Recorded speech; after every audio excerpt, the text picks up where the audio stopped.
உன் வார்த்தைகள் கேட்கப்பட்டது என்று வேதவசனம் சொல்லுகிறது.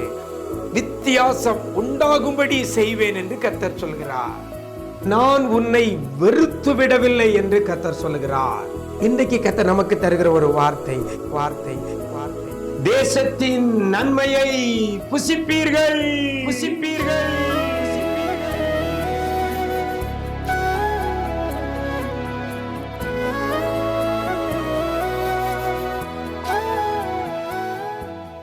கிறிஸ்துவில் பிரியமானவர்களே, ஆண்டவரும் இரட்சகருமாகிய இயேசு கிறிஸ்துவின் ஈடு இணையற்ற நாமத்தில் உங்களுக்கு அன்பின் வாழ்த்துக்களை தெரிவிக்கிறேன். நல்லா இருக்கிறீங்களா?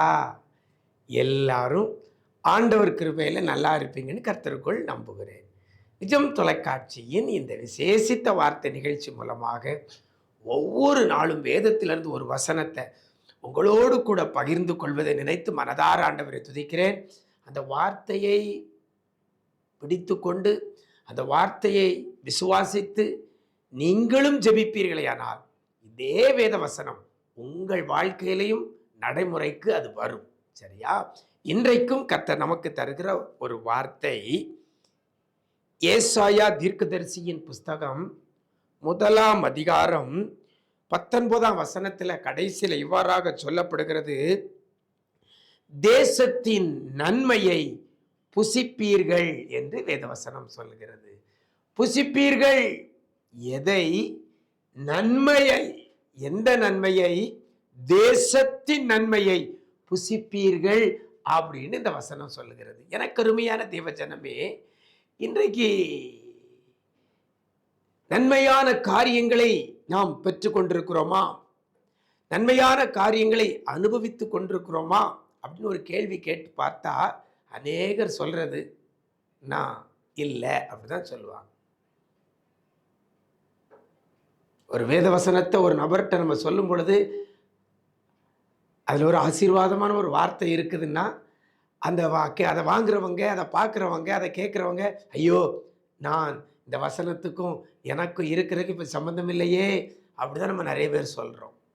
நன்மையானவைகளை நம்முடைய வாழ்க்கையில் நம்ம பெற்றுக்கொள்ளலை, நன்மையானவைகளை நாம் அனுபவிக்கலை. இப்படி இருக்கிறீங்களா? இன்றைக்கு உங்களுக்குத்தான் இந்த வார்த்தை வருகிறது. எந்த நன்மையான காரியத்தை பெற்றுக்கொள்ளாதபடி, ஆசீர்வாதமான காரியத்தை பெற்றுக்கொள்ளாதபடி, வேதனையோடு, தடைகளோடு, உபத்திரவத்தோடு, பாடுகளோடு, கண்ணீரோடு இருக்கிற தேவ பிள்ளையே, என் ஆண்டவர் இன்றைக்கு உங்களுக்கு சொல்லுகிறார், நன்மையை புசிப்பீர்கள், நன்மையை பார்ப்பீர்கள் அப்படின்னு சொன்னால் அது பெரிய விஷயம் கிடையாது. நம்ம எல்லா நாளும் நல்லதை பார்க்குறோம், ஆனால் அனுபவிக்க தான் முடியலை, புசிக்க தான் முடியலை. இன்னைக்கு கர்த்தர் சொல்கிறார், நன்மையை புசிப்பீர்கள். இறக்கருமையான தேவஜனமே, அது எந்த நன்மையா? அந்த வசனம் சொல்கிறது தேசத்தின் நன்மை.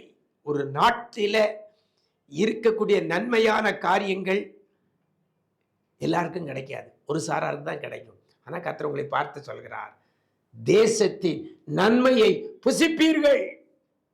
நம்ம வாழ்கிற இந்த தேசத்துல, இந்த உலகத்துல எது எது நன்மையானதாக இருக்கிறதோ, எது எது நல்லதா இருக்கிறதோ, எது எது உயர்ந்ததா இருக்கிறதோ, எது எது சிறந்ததா இருக்கிறதோ அதை நீங்கள் புசிப்பீர்கள் என்று வேதவசனம் சொல்லுகிறது. இன்னைக்கு நிறைய பேர் நினைக்கிறோம் அதெல்லாம் நமக்குள்ளதில்லை, நமக்கு தக்கன இதுதான், நம்ம குடும்பத்துக்கு தக்கன, நம்ம நிலைக்கு தக்கன இதுதான். சாதாரணமாக சொல்லுவாங்க,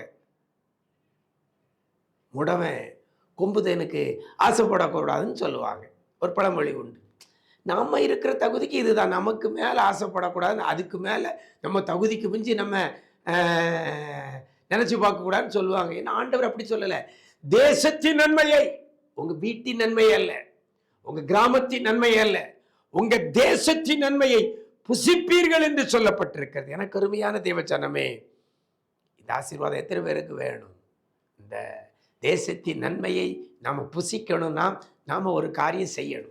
கர்த்தர் சொல்கிறார், இந்த வேதவசனத்தின் மூலமாக நாம் செய்ய வேண்டிய ஒரு காரியம் உண்டு. அது என்னன்னு சொல்லி பார்த்தீங்கன்னா, வசனம் சொல்கிறது, அந்த வசனத்தில் ஆரம்பத்தில், நீங்கள் மனம் பொருந்தி செவி கொடுத்தால், நீங்கள் மனம் பொருந்தி செவி கொடுத்தால் தேசத்தின் நன்மையை புசிப்பீர்கள். மனம் பொருந்தி, மனம் பொருந்தி.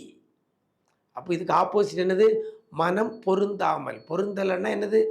இப்போ 2 இது இருக்கிறது, அந்த 2ம் இப்போ என் கை 2 கை இருக்கிறது, இந்த 2 இப்படி இருந்தால் 2ம் பொருந்தி இருக்கிறது, அப்படிதானே?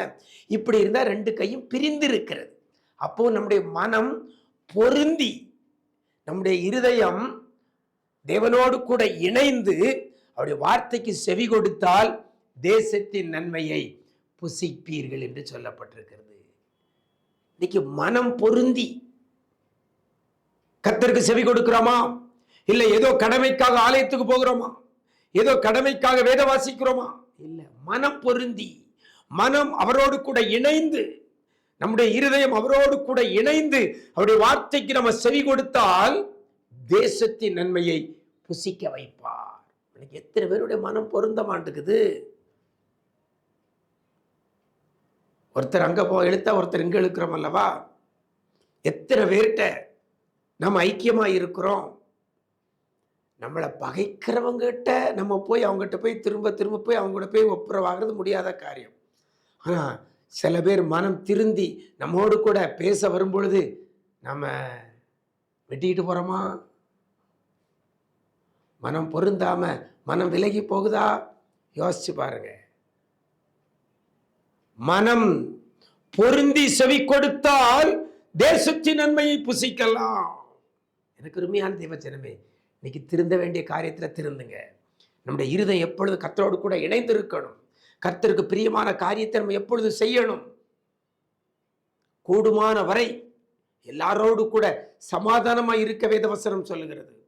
கூடுமான வரை அப்படின்னா லெவல் பெஸ்ட், எல்லாரோடு கூட பேசி ஐக்கியமா இருக்க கர்த்தர் சொல்லுகிறார்.